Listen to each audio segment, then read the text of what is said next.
mofinaina isan'andro atolotry ny mpitandrina rakotina valina maoly.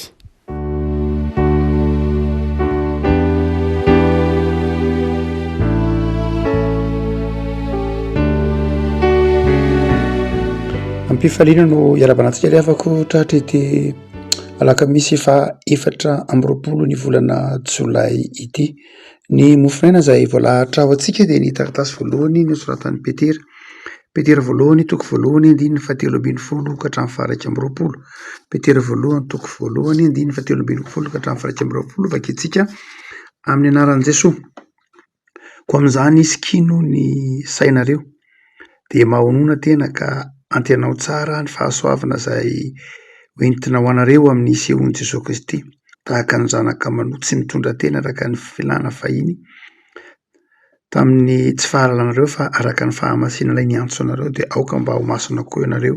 amin'ny fitondran-tena rehetra satria voasoratra hoe ho masina ianareo satria masina. Ary raha ilay tsy mizahatavan'olona fa mitsara araka ny asan'izy rehetra no antsoinareo hoe ray, dia mitondran-tena amin'ny fahatahorana mandritry ny andro ny fivahinianareo ety. Fantatrareo fa tsy zavatra mety ho simba tahaka ny volafotsy sy ny volamena no nanavotanareo tamin'ny fitondran-tena adala izay azonareo tamin'ny entin-drazana, fa ny rasoan'i Kristy toy ny rano zanak'ondry tsy misy kilema ary tsy misy petipetina. Izay fantatra rahateo fony tsy mbola ary ny fanoherana izao tontolo izao, fa efa naseho tamin'izao andro farany izao noho ny aminareo, izay mino n'Andriamanitra amin'ny lalany dia ilay nanangana azy tamin'ny maty ka nanome voninahitra azy mba hiorenan'ny finoanareo sy ny fanantenanareo amin'Andriamanitra. Ray masino, manamasinana amin'ny fahamarinana ny teninao no fahamarinana.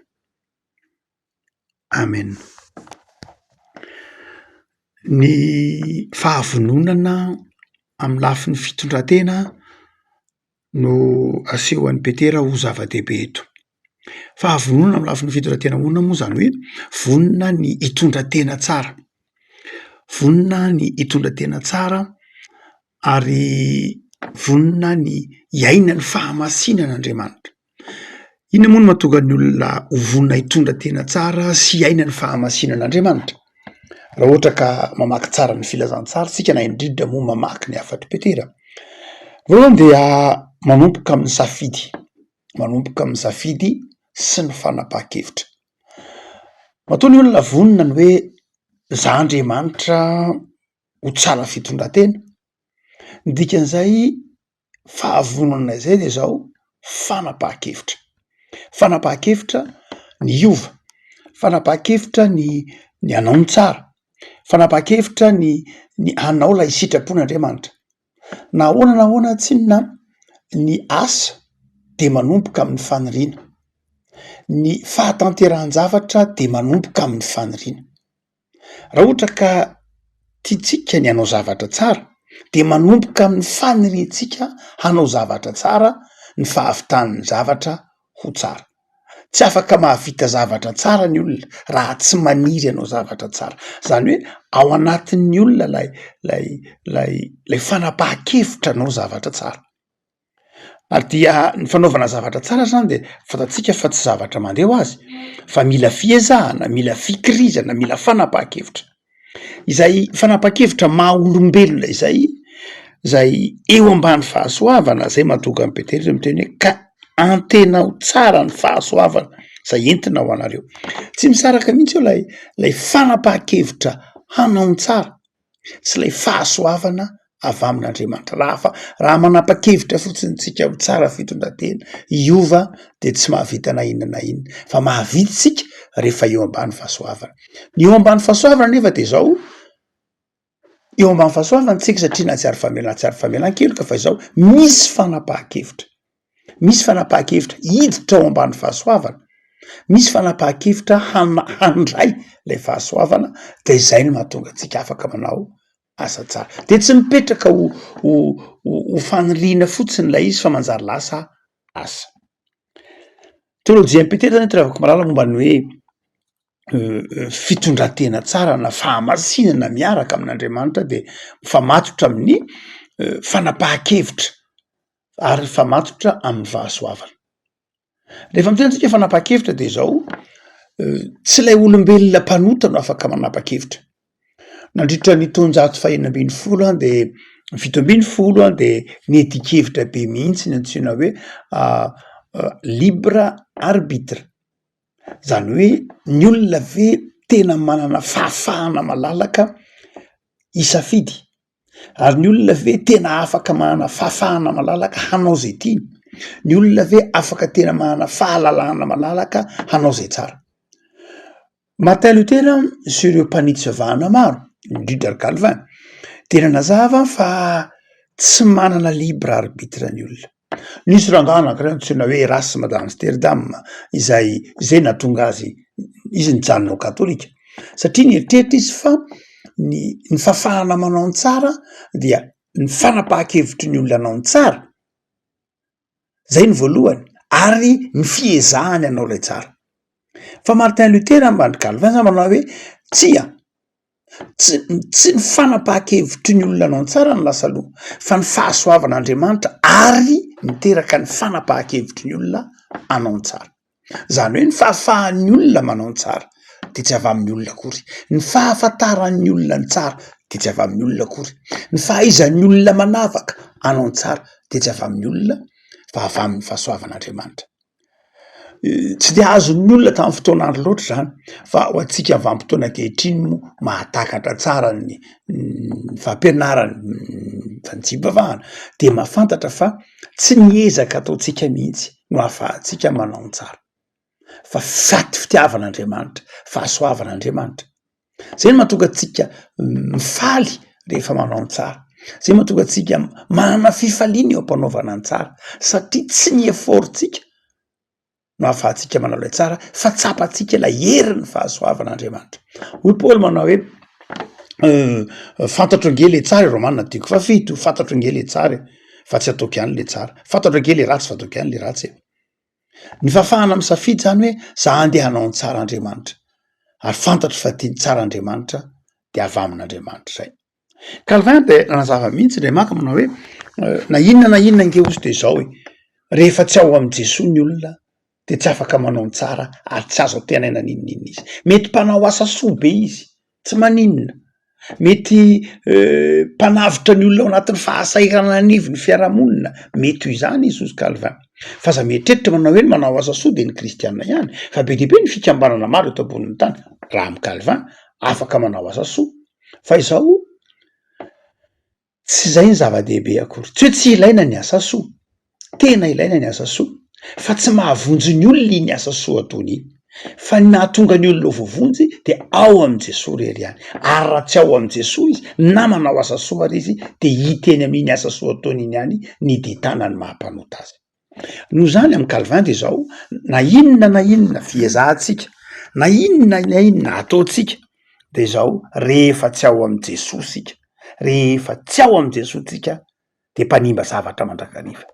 rehefa tsy ao ambany fahasoavana sika de mpanimba zavatra mandrakariva. Iteny am'izay zavatra ataontsika eny ny ditana ny mahampanota atsika, fa rehefa ao am' Jesoa tsika de le raha soa an'i Kristy, io tenen'ny Petera io manao hoe tsy vola am'karena ange ny fidiananareo fa ny raha soan'i Kristy, de io raha soan'i Kristy io ny mamafa ny dindon'ny ota na ny ditana ny ota eo ampanaovan-javatra, ka manjary tana ny fahasoavana ny miasa, tongotry ny fahasoavana ny miasa, maso ny fahasoavana ny miasa. Zany hoe lay fahasoavana no ahafahantsika manao zavatra dia rakofa ny fahasoavan'ny tompo le zavatra ataontsika de manjary mitondra fifaliana ho antsika ary mitondra fifaliana ho an'Andriamanitra. Nefa koa malala, tsy hoe toetra mandeha ho azy zany. Petera eto manao antsoavy sy kino ny sainareo, zany hoe manana faherezana amin'ny fanapahan-kevitra, manana faresen-dahatra hanao zavatra tsara. Nefa koa mampirikoditra ny mijery ny olam-piarahamonina ankehitriny etsero, mampirikoditra ny mijery ny fitondrantenan'ny olona eto izao tontolo zao am'izao andro antsika zao. Ny fanapahan-kevitra ve ny tsisy, ny fanabeazana ve ny tsy vita, ny filazantsara ve ny tsy voatory, efa mety efa natao avokoa zany, efa mety efa natao avokoa zany rehetra zany. Fa nahoana ny tsy mety tsara ny olona, nahoana ny tsy mety tsara ny olona, torohina ny filazantsara, ataony fanabeazana, le tanina ny olona enjanona koa aza ndradray ny fomba fiasa ny fitsipika fa nahoana ny tsy mety tsara ny olona tsy mety tsara ny olona ny antony de zao io teneniny Petera io satria zanaka tsy mano tsy maniry tsy manomboka am'le faniriana tsy manomboka am'le fahatsapana hoe tsara ny miaraka amin'Andriamanitra de afako mizao andro ankehitriny zao ary de mampahery antsika Petera mba manaova tsara miezah manao zavatra tsara miezah mitondra tena tsara miaina ny fahamasinan'Andriamanitra ary tsotra ny lalana de izao fahatokina ny fahasoavan'Andriamanitra ary ny fanapahan-kevitra io fanapahan-kevitra io le teneniny mahazatra antsika hoe fibebahana mibebà de miavaoza de raiso Jesoa afaka miatsara araka ny tenin'ny Paoly manao hoe raha misy olona am' Kristy de olom-baovao zany hoe olona zay miatsara izy fa ny faharoa zay aseho an'ny Petera am'ty hoe no tsika manao hoe olona vonina manao ny asa tsara olona vonina hitondra tena tsara olona vonina andeha amin'ny fahamasinana de olona manapa-kevitra fa ny faharoa lehibe zay amakana antsika azy zany hoe olona vonina anao ny asa tsara izany zany olona vonina andeha amin'ny fahamasinana izany de izao olona manana fitiavana ny mpiarabelona fitiavana an'Andriamanitra nahoana na inona mety ho fiezahantsika ny fanapahan-kevitra zioga raha tsisy fitiavana na hanapa-kevitra anao ny tsara ianao aza miezaka mafy ka tsisy fitiavana de zao tsy maharitra ny matetika famerimberitsika eto hoe ny vanim-potoana ny moyen âge na ny vanim-potoana tenatena ny teo amin'ny tantaran'ny fiangonana dia Andriamanitra zay notopoina tamin'ny alalan'ny fomba Andriamanitra zany hoe no heverina fa io Andriamanitra io de topoina amin'ny alalan'ny fombafomba-pivavahana zay no tonga andreny hoe tsaroantsika tsara ny tenin'ny Martin Luther hoe za nge ny fahadianana za nandeha tamy la neige za niary torona maky boky za nikapoka ny tenako fa tsy nahita fiadanana satria zao tsy eo lay fitiavana fa niraisina ho toy ny zioga aza indraindray lay fanompona an'Andriamanitra sy le fitondratena tsara raha ohatra nkeka hoe amy lafin'ny fitondratena ny jerena de zao tompon-daka ny fariseo sy ny sadiseo hitatsika ny tenin'ny fariseo sy ny sadiseo indrindra moa fariseo zahay de mifadianina manao ny fahafolo-karena tsy mba tahaka an'ireo mpamory hetr'ireo miezaka izy raha maha-olombelona nge miezaka izy fa la ezaka ataony mihitsy zay no tsy izy ka nahatonga an' Jesosy ny teny hoe mpiatsara velatsy fotsiny nareo ny zava-dehibe de ampianarin'ny Petera zany de zao manao hoe lay fitiavana nge Andriamanitra nge topoina amin'ny fitiavany rehefa tena tianao Andriamanitra de fifaliana ho anao no manao ny asa fanompona fifaliana ho anao no mandeha araka lay antsony antson'Andriamanitra rehefa tena tianao Andriamanitra de fifaliana ho anao no manatanteraka hanompo azy amin'ny fahamasinana hanompo azy amin'ny fanajana ny lalàna sitrapon'Andriamanitra tahaka ny olona anankiray hoe rehefa tena tianao ny olona anankiray dia tsy ataonao zay mampalahelo azy miezaka ianao tsy manao zay mampalahelo azy de takizay ko rehefa tianao Andriamanitra de vitanao ny mitandrina ny lalàna vitanao mitandrina lalàna satria tsy tsapanao mavesatra lay lalàna satria didim-pitiavana satria ny fitiavana no manosika antsika rehefa malala zava-dehibe ary hoe inona na iza ny olona vonina andeha hitondra tena tsara vonina andeha amin'ny fahamasinana tapa-kevitra eo ambany fahasoavana de manompo miasa amin'ny finoana sy amin'ny fitiavana tanterao amin'ny fitiavana ny fitondratena aza fitondratena tsara rehefa ataonao amin'ny fitiavana io de hoy Petera ny fitiavana ny manarona ny ota rehetra rehefa ataonao amin'ny fitiavana lay fitondratena tsara ataonao amin'ny fitiavana lay fanompona de zao manjary mitondra fifaliana ary sarony zay aza le mety faly metsika olombelona tsy tanteraka eo am-panatanterahana lay aza satria nge ny asan'Andriamanitra asan'ny anjely ahoana moa no afitao ny asan'Andriamanitra feno araka ny sitrapon'Andriamanitra fa vitatsika araka ny sitrapon'Andriamanitra sy akasitrahan'Andriamanitra izy noho ny fahasoavan'Andriamanitra sy noho ny fitiavana aty anatintsika ka iny fitiavana aty anatintsika iny no hitan'Andriamanitra. Ny avako alaka misy ny andro de mampahery anao atoko ny fahasoavan'ny tompo. Tiavo hoe Andriamanitra, tiavo hoe ny sitrapon'Andriamanitra, tiavo hoe ny fanomponan'Andriamanitra aza ifanjanana, aza ampiandrasina, aza ifanomeza-tsiny fa topoy amin'ny fitiavan'Andriamanitra. Vavakisika tompo atorana zao ny amin'ny zotra masina zay mampahery anay fa ny fitondratena tsara, ny fahavononana hitondratena tsara, ny fahavononana handeha amin'ny fahamasinana dia tsy asanay olombelona fa hitariany fahasoavanao anay ary tao aminao zay hanapa-kevitra hanao zany, tao aminao zay handray fanapa-kevitra hanao asa tsara de meo anay ny herim-panahy tompo iova hanapa-kevitra hanao ny tsara eo ambany fahasoavanao. Tsy misy mahay manova olona fa ny fahasoavanao eo ambany fitarian'ny fananao masina no mahay manova anay hanao ny asa tsara. De mivavaka ary tompo taio ny fanoratena tsiray avy amin'ny tontolo andro ty ataovy tapa-kevitra manao ny asa tsara zay zaveranao isalasala eo ampanaovana ny tsara fa omeo herim-panahy sy finiavana